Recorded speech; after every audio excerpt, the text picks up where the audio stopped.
Cara mengajak selingkuh istri tetangga, ini fakta dan solusinya dari pakar. Pernahkah Anda mendengar gosip tetangga tentang seseorang yang diam-diam dekat dengan istri orang lain? Atau mungkin Anda sendiri pernah merasa tergoda dengan pasangan orang lain yang terlihat lebih perhatian, lebih menghargai dan lebih menarik dari pasangan Anda di rumah. Judul video ini memang terdengar provokatif. Cara mengajak selingkuh istri tetangga.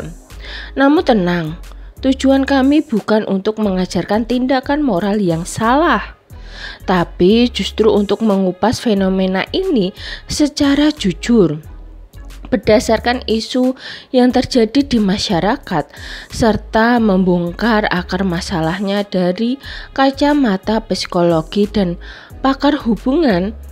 Jadi tetap tonton sampai akhir, karena di video ini Anda akan mendapatkan 5 poin penting yang bisa menyelamatkan hubungan Anda sendiri dari kehancuran akibat perselingkuhan. Poin pertama, ketertarikan bukan selalu soal keinginan, tapi kekosongan emosional. Banyak orang berpikir perselingkuhan terjadi karena godaan fisik semata. Padahal menurut Dr. Mira Prasetya, psikolog hubungan dari Universitas Indonesia, rasa tertarik kepada pasangan orang lain sering muncul karena adanya kekosongan emosional dalam hubungan rumah tangga. Ketika seseorang merasa tidak didengar, tidak dihargai, atau tidak dipahami oleh pasangannya sendiri, mereka mulai membuka pintu emosional ke orang lain. Siapapun yang bisa memberi perhatian dan pengakuan, dan kadang orang itu adalah tetangganya sendiri. Maka bukan soal cantik atau tampan, tetapi soal siapa yang hadir saat kita merasa kosong. Poin kedua, lingkungan sosial yang terlalu dekat bisa menjadi pemicu. Kedekatan fisik seperti seringnya bertemu di lingkungan RT, kegiatan sosial warga, atau hanya sekadar saling menyapa saat menyiram tanaman bisa jadi awal dari kedekatan emosional. Ketika batas-batas pribadi tidak dijaga dan komunikasi mulai menyentuh wilayah pribadi, maka benih-benih ketertarikan bisa tumbuh tanpa disadari. Menurut pakar sosiologi keluarga, Prof. Hendra Lukman, semakin dekat seseorang secara geografis dan sosial, semakin besar peluang hubungan emosional yang intens terbentuk. Apalagi jika salah satu pihak sedang rapuh.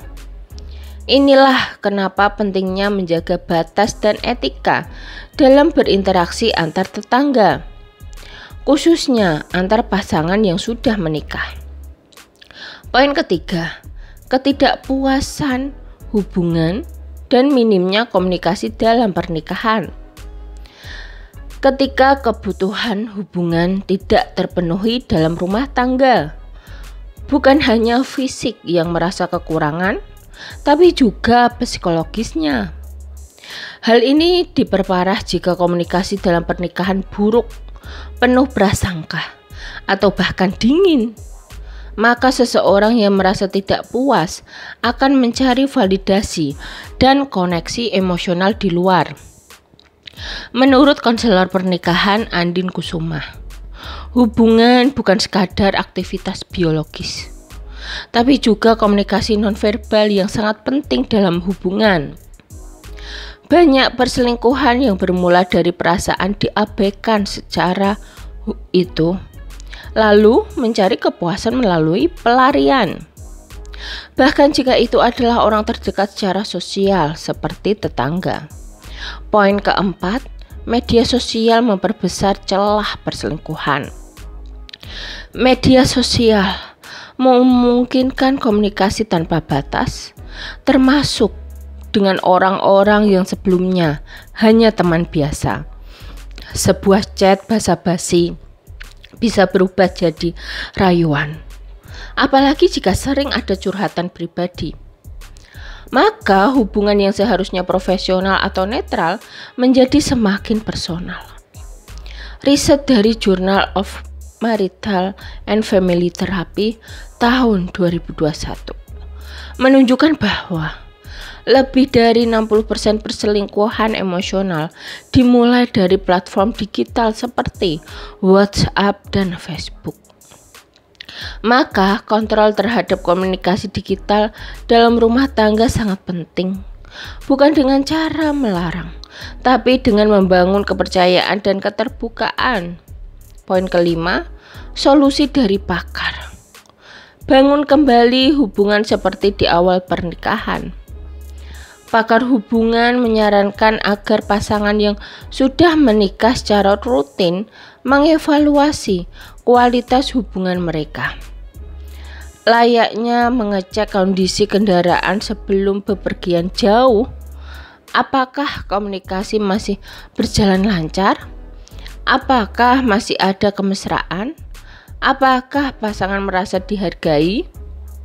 Dr. Mira menyarankan agar pasangan melakukan hal-hal kecil tapi bermakna, seperti saling memberi pujian, quality time tanpa gadget, atau bahkan sekadar menanyakan, "Apa yang bisa aku bantu hari ini?" Hal sederhana bisa memperkuat kembali fondasi hubungan dan mencegah kehadiran orang ketiga masuk karena adanya celah. Jadi, judul cara mengajak selingkuh istri tetangga sebenarnya bukan ajakan untuk berbuat salah, tapi sebuah alarm bagi kita semua. Fenomena ini nyata dan semakin sering terjadi, bukan karena moral manusia yang turun, tapi karena banyak pasangan yang tidak menyadari masalah dalam hubungan mereka sendiri. Daripada menyalahkan orang lain, mari kita fokus memperbaiki komunikasi, kemesraan, dan kepercayaan dalam hubungan kita sendiri. Karena rumah tangga yang sehat dimulai bukan dari kesempurnaan pasangan, tapi dari kesediaan untuk terus belajar dan bertumbuh bersama. Sekian video dari kami. Semoga video ini dapat bermanfaat bagi kalian. Jangan lupa like, subscribe, bunyikan lonceng, share, dan komen. Terima kasih.